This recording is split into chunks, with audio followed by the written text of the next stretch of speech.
Salam, selamat pagi, salam sejahtera buat kita semua. Mari kita sama-sama siap untuk menjalani hari ini dengan satu keyakinan bahwa Tuhan akan menyertai kita sekalian.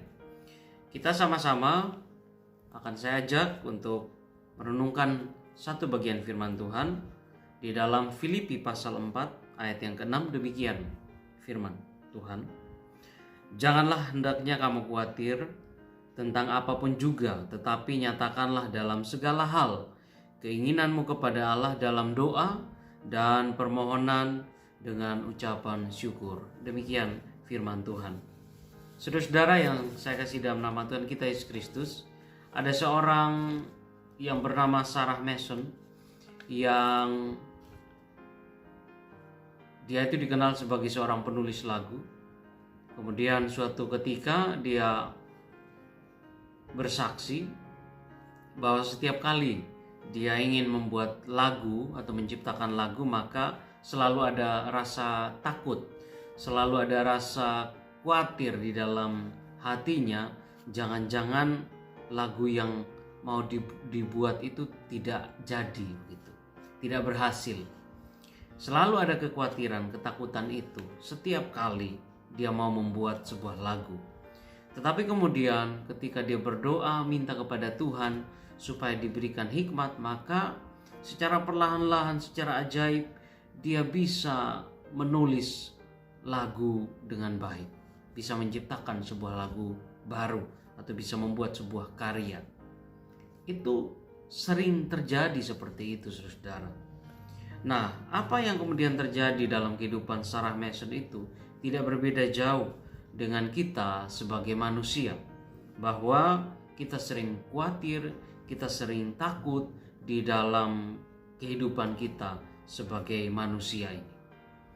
Oleh karena itu, saudara, Paulus kemudian melihat bahwa ada sebuah masalah yang cukup sulit yang dialami oleh orang-orang yang ada di Filipi yang perlu untuk dilawan. Masalah yang saya maksudkan tadi adalah tentu perasaan khawatir itu. Paulus kemudian menuliskan atau memberikan nasihat kepada orang-orang yang ada di Filipi supaya jangan khawatir. Walaupun saudara-saudara pesan ini ditulis atau diberikan oleh Paulus kepada orang-orang Filipi 2000 tahun yang lalu, tetapi pesan itu masih relevan sampai dengan hari ini. Walaupun permasalahan yang ada di Filipi itu berbeda dengan permasalahan kita hari ini, tetapi sikap kita itu sama sebagai manusia. Kita khawatir, kita takut. Sehingga sekali lagi pesan ini masih relevan bagi kita sekalian. Dan saya percaya bahwa rasa-rasanya, rasa khawatir itu tidak akan pernah hilang dari kehidupan manusia sampai kalau Tuhan Yesus datang kembali. Kita perlu belajar untuk menjadi orang-orang yang yakin sepenuhnya bahwa Tuhan pasti akan menyertai dan menolong kehidupan kita sekalian. Ternyata saudara, kalau kita memperhatikan Alkitab secara berurutan, maka kita juga akan menemukan bahwa sebelum Paulus, Yesus pun pernah memberikan nasihat yang sama ini. Penekanan yang sama soal jangan khawatir.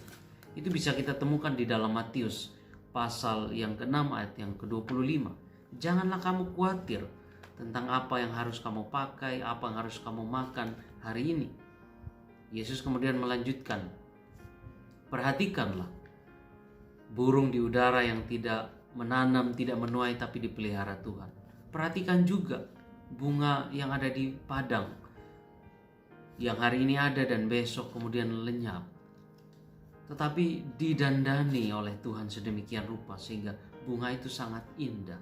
Bahkan keindahannya mengalahkan jubah atau pakaian kebesaran dari seorang Salomo. Nah, saudara yang terkasih, mari kita belajar dari firman Tuhan pada kesempatan pagi hari ini. Saya percaya bahwa setiap kita pasti pernah punya pengalaman luar biasa dengan Tuhan. Entah itu dalam hal ekonomi, dalam hal kesehatan, dalam hal relasi kita dengan sesama yang kemudian dipulihkan oleh Tuhan, ataupun dalam berbagai macam hal-hal yang lain yang tidak bisa saya sebutkan. Kita punya pengalaman-pengalaman yang luar biasa dengan Tuhan yang kemudian bisa kita share atau bisa kita saksikan kepada orang lain. Dan kita kemudian berkata bahwa pada waktu itu Tuhan itu luar biasa dalam kehidupan saya. Tetapi saudara, mirisnya adalah ketika kemudian di hari ini atau mungkin hari besok dan selanjutnya, ketika Tuhan mengizinkan kita ada di situasi yang sulit, maka kemudian kita kembali lagi kepada tabiat kita yang lama. Apakah Tuhan mampu? Apakah Tuhan bisa menolong saya? Padahal di waktu yang lalu kita sudah melihat bagaimana Tuhan bekerja di dalam kehidupan kita dan kemudian kita mengakui itu. Tetapi kemudian saudara, kita kembali khawatir, kita kembali tidak percaya sepenuhnya kepada Tuhan. Mari saudara belajar dari firman Tuhan pada kesempatan pagi hari ini. Jangan khawatir, tetapi justru berdoalah kepada Tuhan. Nyatakanlah segala keinginanmu kepada Tuhan. Ia akan mendengarkan doa-doa kita dan memberikan kepada kita jawaban apa yang memang pantas untuk kita terima saat ini. Tuhan kiranya memberkati kita di hari ini. Mari kita berdoa. Bapa di surga, terima kasih untuk firman-Mu. Kami bersyukur Engkau sudah menyertai kami untuk memasuki satu hari yang baru di hari ini. Kami berdoa kiranya Tuhan tolong kami di dalam menjalani hari ini. Segala hal yang kami sudah rencanakan, Tuhan kiranya tolong semuanya. Kami mohon Engkau menyertai dan memberkati akan kami sekalian. Terima kasih dalam nama-Mu Tuhan Yesus kami berdoa. Amin. Selamat pagi.